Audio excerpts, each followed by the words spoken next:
नमस्कार दोस्तों, क्राइम तक में आप सबका स्वागत है। मैं हूं सुप्रतिम बैनर्जी। ये मामला तकरीबन 11 साल पुराना है। जगह मध्य प्रदेश का इंदौर शहर, और इंदौर शहर में जो जगह है उसका नाम है तेजाजी नगर। ये खजराना के पास का इलाका है, और ख़ासकर इस वक्त जहां तेजाजी नगर है वो इलाका 11 साल पहले इतना विकसित नहीं था, इतना डेवलप्ड नहीं था। हुआ यूं कि 17 अप्रैल 2015 को इसी तेजाजी नगर इलाके में रहने वाला एक नौजवान अपने घर से निकला। पास में ही उसके बहन और जीजा जी का घर था। वो वहाँ जा रहा था, उसे किसी डॉक्टर के पास जाना था और जीजा जी को लेकर जाना था।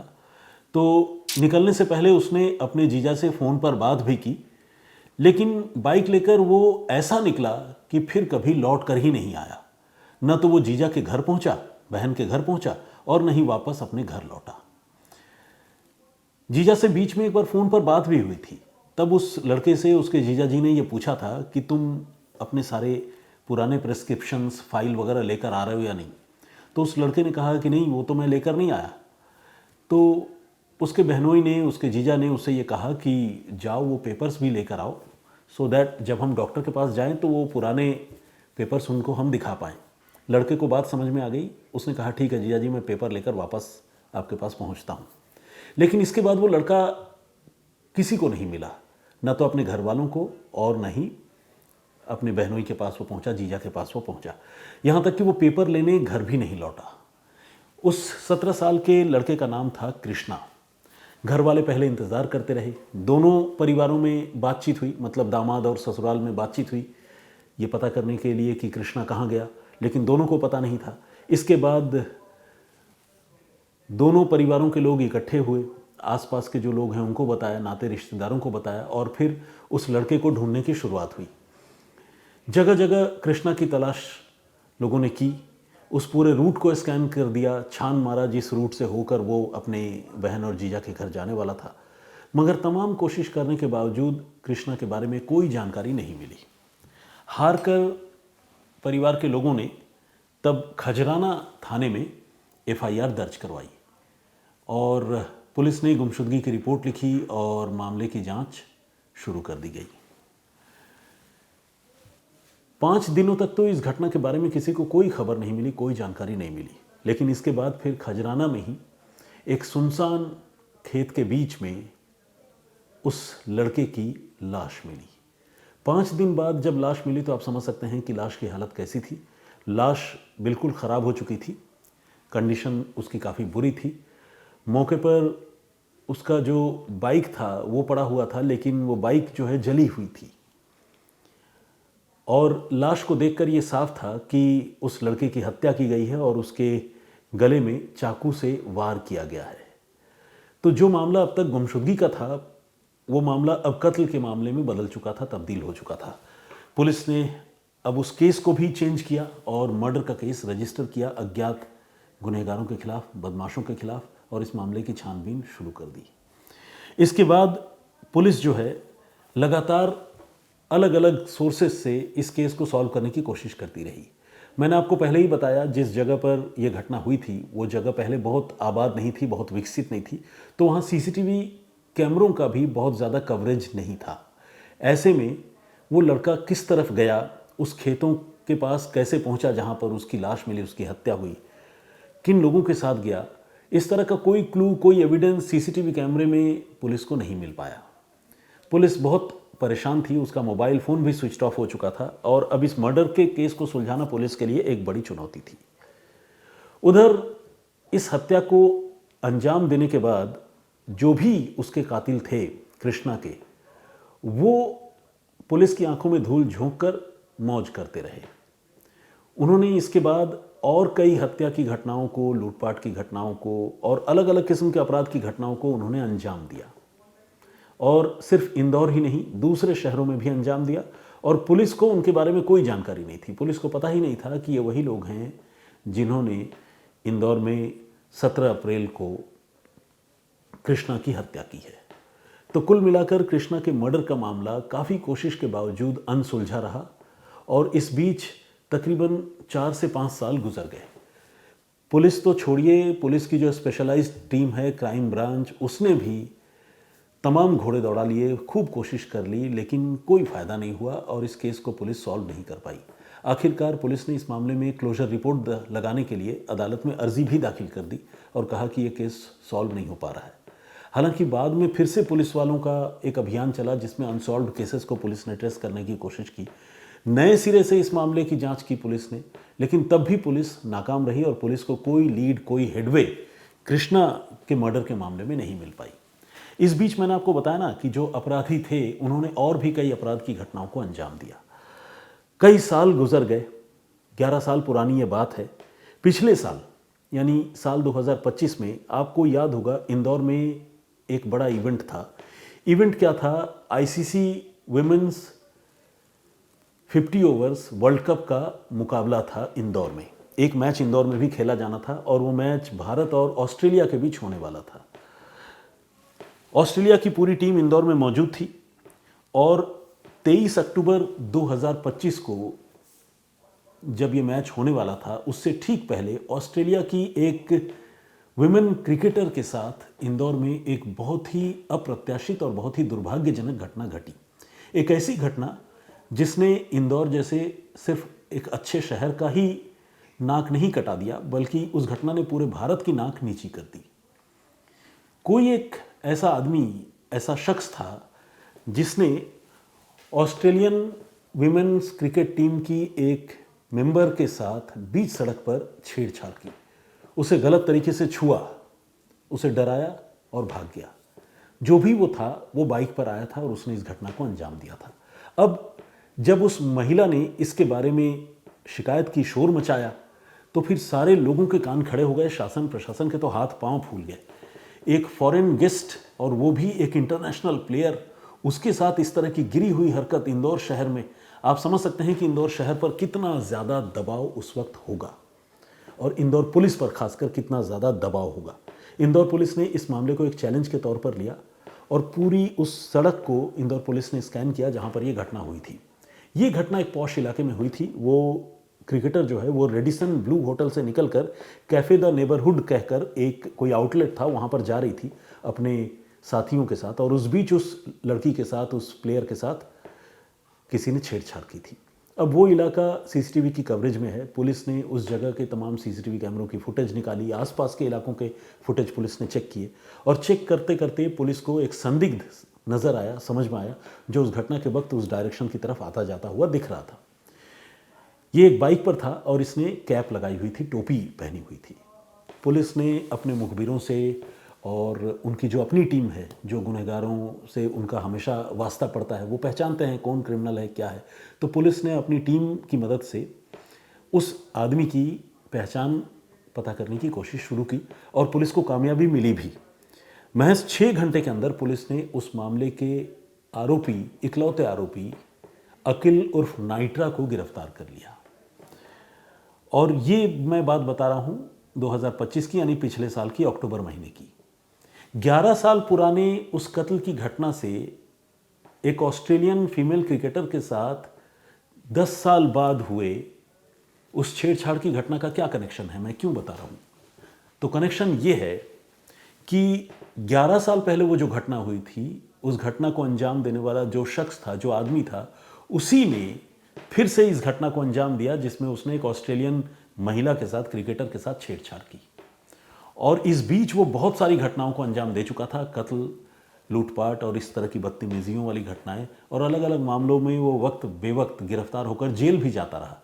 लेकिन वो जो हत्या उसने की थी 11 साल पहले कृष्णा पटेल नाम के लड़के की, उस केस का अब तक खुलासा नहीं हो पाया था। यहाँ तक कि पुलिस ने जब इस ऑस्ट्रेलियन क्रिकेटर के साथ छेड़छाड़ की घटना का खुलासा किया और अकिल उर्फ नाइट्रा नाम के क्रिमिनल को गिरफ्तार किया, तब भी पुलिस को ये पता नहीं चला कि यही वो आदमी है जिसने कृष्णा पटेल की हत्या की थी खजराना इलाके में।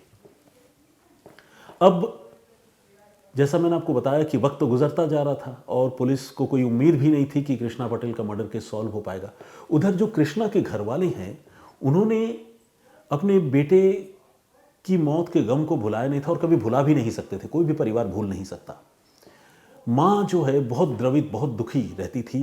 वो रात रात भर सोती नहीं थी और कृष्णा के एक बड़े भाई हैं जिनका नाम है विनोद, और बहनोई जिसके घर कृष्णा जा रहा था डॉक्टर के पास जाने के लिए, उनका नाम है चेतन, चेतन खरे।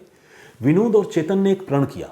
उन्होंने ये प्रण किया कि वो तब तक अपने केश नहीं कटवाएंगे, अपने बाल नहीं कटवाएंगे, जब तक कि कृष्णा के कातिल पकड़े नहीं जाते। आप सोचिए कि ये कैसी प्रतिज्ञा थी और कैसी भीष्म प्रतिज्ञा थी, जो प्रतिज्ञा पिछले 11 सालों से चली आ रही थी। मगर अब से कुछ दिन पहले, समझ लीजिए 4-5 दिन पहले, इस मामले में इंदौर पुलिस को बड़ी कामयाबी मिली और पुलिस ने कृष्णा पटेल का मर्डर केस सॉल्व कर दिया। यानी जो कृष्णा के बड़े भाई और बहनोई जिन्होंने बाल लंबे कर लिए थे और ये प्रण किया था, ऊपर वाले से ये मन्नत मांगी थी कि कृष्णा के कातिल जब तक पकड़े नहीं जाते हैं तब तक ये बाल हम नहीं कटवाएंगे, ऊपर वाले ने उनकी वो मुराद, उनकी वो मन्नत पूरी कर दी, सुन ली, और कृष्णा का कातिल जो है वो इंदौर पुलिस की गिरफ्त में आ गया। लेकिन ये करिश्मा हुआ कैसे, कैसे वो पकड़ा गया? और अकील उर्फ नाइट्रा ने कृष्णा की हत्या की थी, ये बात पुलिस को कैसे पता चली? तो इसका जवाब ये है कि जब अकील जेल गया था, जेल में था, तो जेल में रहने के दौरान उसकी किसी और आरोपी से, किसी और क्रिमिनल से लड़ाई हुई थी। जेल में ऐसा होता है, अक्सर मुलजिम आपस में भिड़ जाते हैं। तो जब लड़ाई हुई थी तब अकील ने बड़ी शेखी बघारते हुए और बड़ी बड़ी हाँकते हुए उस आरोपी को, किसी दूसरे मामले के गुनहगार को ये धमकी दी थी कि तुम मुझे हल्के में मत लो, मैंने 11 साल पहले एक लड़के का मर्डर किया था और ऐसे ही कर दिया था मर्डर। उसने बल्कि डायलॉग में ये दिया कि मैंने उसको फ्री कर दिया, मतलब जुमला सुनिए आप, उसने कहा कि मैंने उसको फ्री कर दिया था और उसी तरह तुम्हें भी फ्री कर दूंगा, पुलिस को उस मामले का भी कुछ पता नहीं और तुम्हारे बारे में भी पता नहीं चलेगा। ये बात जिसको धमकी दी गई उसने सुनी। उसके बाद जो भी आर्ग्यूमेंट हुआ वो तो हुआ, लेकिन वक्त गुजरा और वक्त गुजरने के बाद जिसको धमकी मिली थी वो मुलजिम जेल से बाहर आ गया जमानत पर।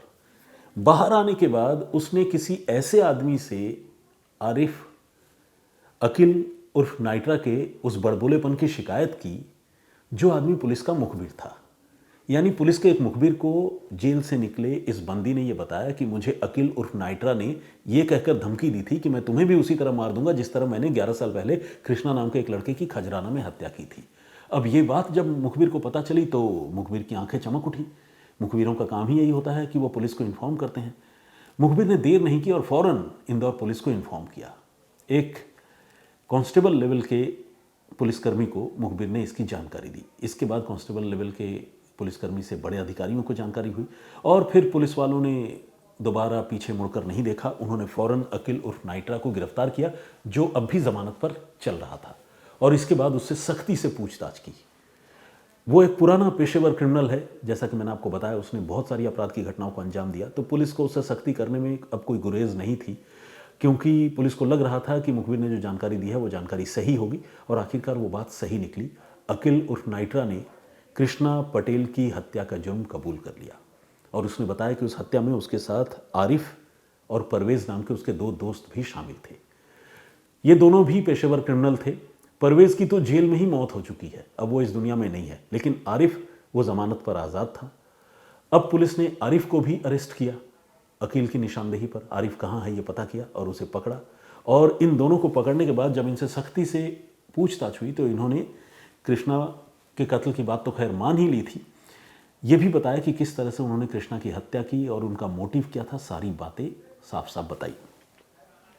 पुलिस ने इस केस को सॉल्व कर लिया, लेकिन घर वालों को पुलिस कैसे यकीन दिलाती कि जिन आरोपियों को उसने पकड़ा है वही कृष्णा के सचमुच के कातिल है, उन्होंने कोई गलत आदमी नहीं पकड़ लिया, ये कैसे यकीन दिलाती? तो पुलिस ने यह तय किया कि जो पीड़ित परिवार है, कृष्णा की माँ, कृष्णा के भाई, पापा, इन सारे लोगों से आरोपियों का आमना सामना करवाएंगे, और इंदौर पुलिस ने ऐसा करवाया भी। कृष्णा की जो माँ है उनका नाम है छोटी बाई। वो बहुत स्वाभिमानी किस्म की महिला हैं और बहुत समझदार भी हैं।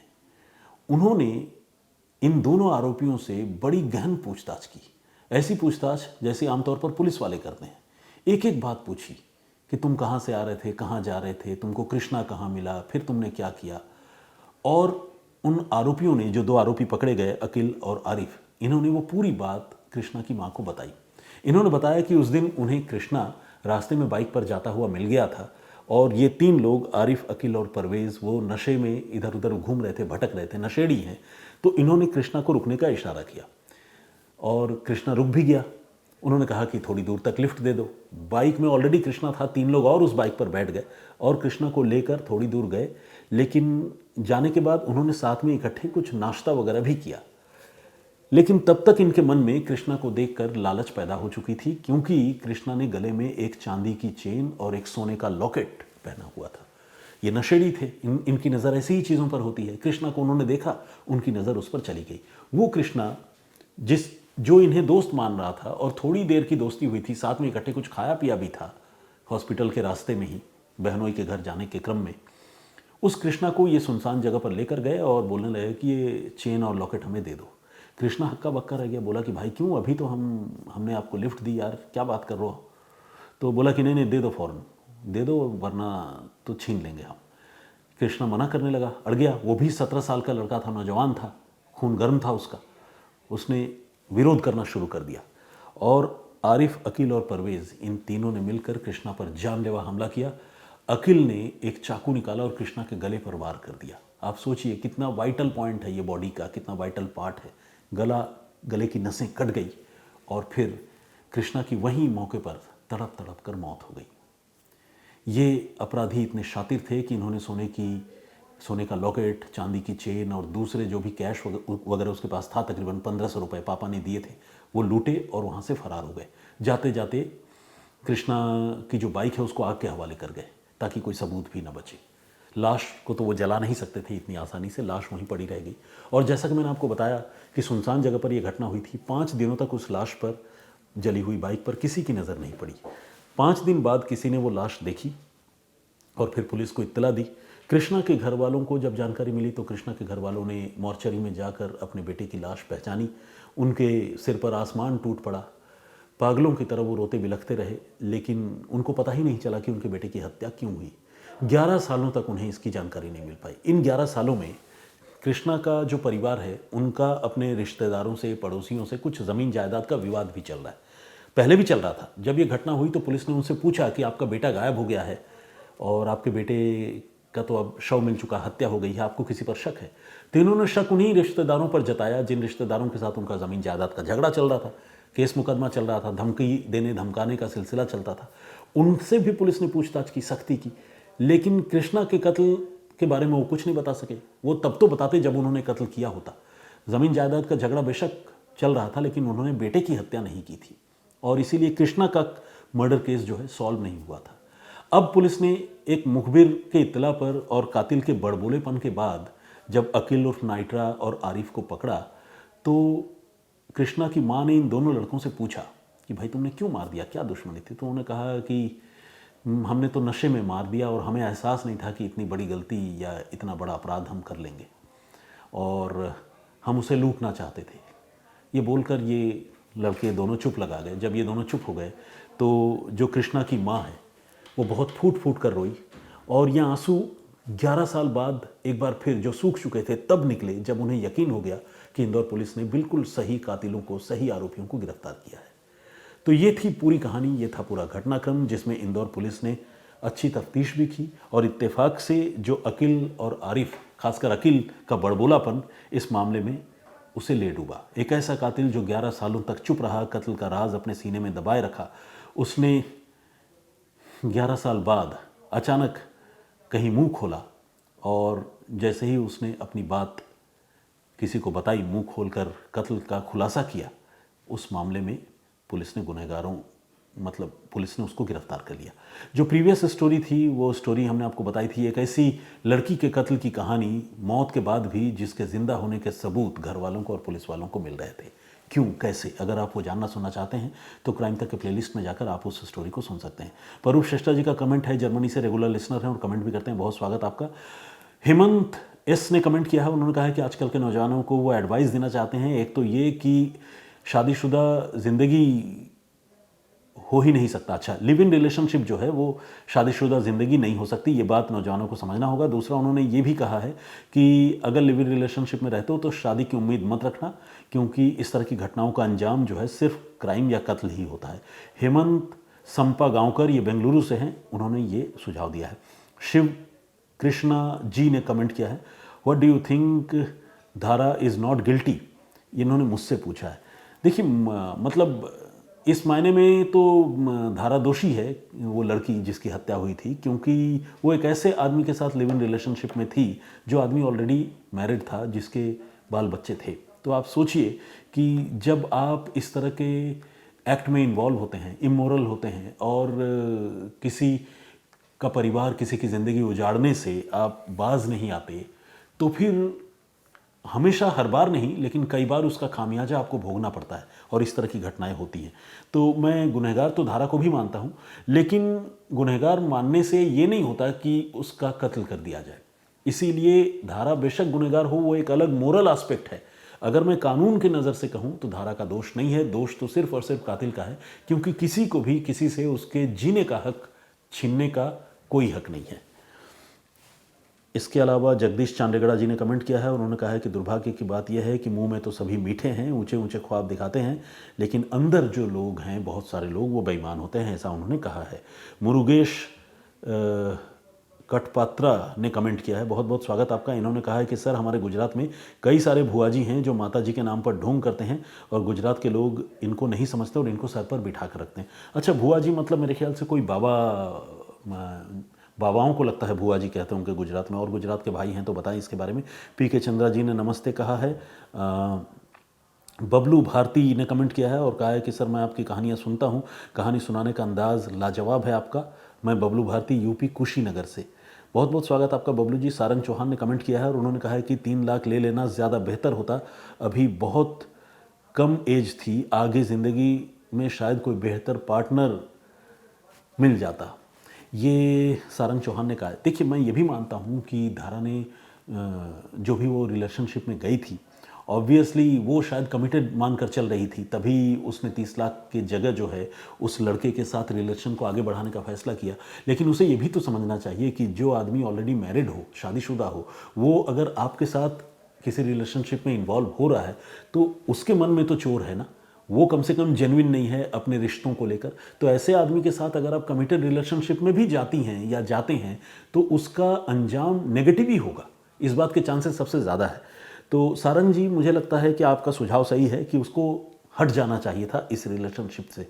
30 लाख रुपए लेना नहीं लेना ये एक व्यक्तिगत मामला है उस लड़की का, इसके बारे में मैं कुछ कहना नहीं चाहूँगा। सोनू जैन ने कमेंट किया है, बहुत बहुत स्वागत आपका। इन्होंने कहा है कि कहानी सुनाने का अंदाज़ जो है वो बहुत अच्छा लगता है।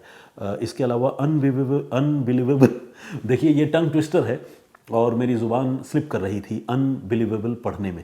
एनीवे, अनबिलीवेबल वन वर्ल्ड के नाम से एक आईडी है और इन्होंने कहा है कि लिव इन रिलेशनशिप का आजकल चलन बढ़ गया है और इस तरह के मामलों का अंत ऐसा ही होता है।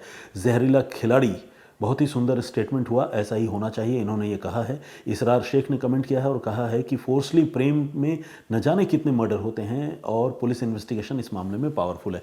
बिल्कुल, इसरार जी का खासकर ये कहना है कि अगर आप किसी से प्यार करते हैं तो करें, अगर सामने वाला प्यार नहीं कर रहा है, अलग होना चाह रहा है, तो separation is the best way.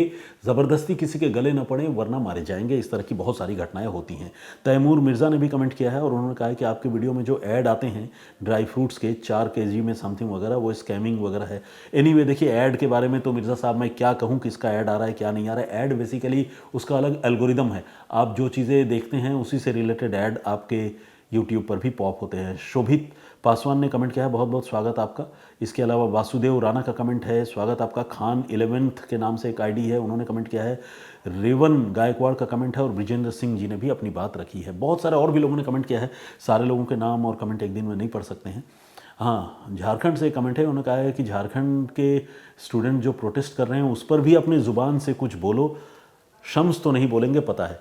देखिए, ये कितने जजमेंटल हैं, ये इनको ये पता है कि शम्स सर नहीं बोलेंगे। चलिए, एक तो ये बात है। दूसरा ये कि मुझे कह रहे हैं अपनी ज़ुबान से कुछ बोलो, मतलब इनकी बातों में व्यंग है, सरकाज़म है और ये बड़े झल्लाहट में और गुस्से में ये बात कह रहे हैं। लेकिन मैं आपको ये बताना चाहता हूँ, जैसा कि मैंने आपको बताया, मैंने कल किसी और अपने दर्शक को बताया था कि क्राइम तक का जो प्लेटफॉर्म है उसमें क्राइम की भी सारी खबरें कवर नहीं कर सकते। इतनी बड़ी दुनिया है, इतना बड़ा भारतवर्ष है, सारी क्राइम की घटनाएं अगर कवर होने भी लगे ना तो शायद आपको उसमें इंटरेस्ट नहीं आएगा, आप कुछ चुनिंदा चीज़ें ही देखना पसंद करेंगे। ठीक इसी तरह से जो छात्र आंदोलन कर रहे हैं वो एक अलग सामाजिक शैक्षणिक मसला है, कुछ लोग इसे पॉलिटिकल अफेयर भी बनाने में लगे हुए हैं। लेकिन हर वो चीज़ जो कहीं आसपास घटित हो रही है, हर चीज़ के बारे में हम बोलें, ये ज़रूरी भी तो नहीं। अगर हम नहीं बोलें तो आप जज करने लगें कि हम जो है छात्रों का साथ नहीं दे रहे हैं या हम उनके कॉज को सपोर्ट नहीं करते हैं। ये जो है सही बात नहीं है मेरे हिसाब से। अब जैसे मान लीजिए, मैंने कई बार ऐसा देखा है कि कोई आदमी जो है वो गायों की सेवा करता है और गौशाला बनाया हुआ है, तो बहुत सारे लोग उसे ये कहकर गाली देते हैं कि तुम गायों की तो सेवा कर रहे हो, यहाँ रास्ते में जो कुत्ते भूखे मर रहे हैं कुत्तों की तुम सेवा नहीं कर रहे, या तुम इंसानों का मदद करना छोड़ के तुम गायों की सेवा कर रहे हो। तो कहने का मतलब ये कि जो आदमी कुछ करता है, सारे एक्सपेक्टेशन और सारी उम्मीदें आप सिर्फ उसी से पाल लेते हैं, किसी दूसरे आदमी के बारे में या खुद अपने बारे में नहीं सोचते। ये बात मुझे हैरान करती है। कोई अगर कुछ कर रहा है तो आप उसको अप्रिशिएट कीजिए। अगर वो सब कुछ करने लगेगा तो वो तो भगवान ही हो जाएगा। मतलब एक इंसान की अपने लिमिट्स होती है। तो ये मेरा पॉइंट ऑफ व्यू है और मैं बड़ी विनम्रता से ये बात कह रहा हूँ। आप प्लीज़ इसको अदरवाइज़ मत लीजिएगा। और आई होप कि मैं अपने मन में जो भावना थी उसे मैं कन्वे कर पाया हूँ और आपने इसे पॉजिटिवली लिया होगा। फिलहाल इतना ही, मुझे इजाज़त दीजिए। अपना बहुत ख्याल रखिए, सुरक्षित रहिए। जय हिंद, जय भारत।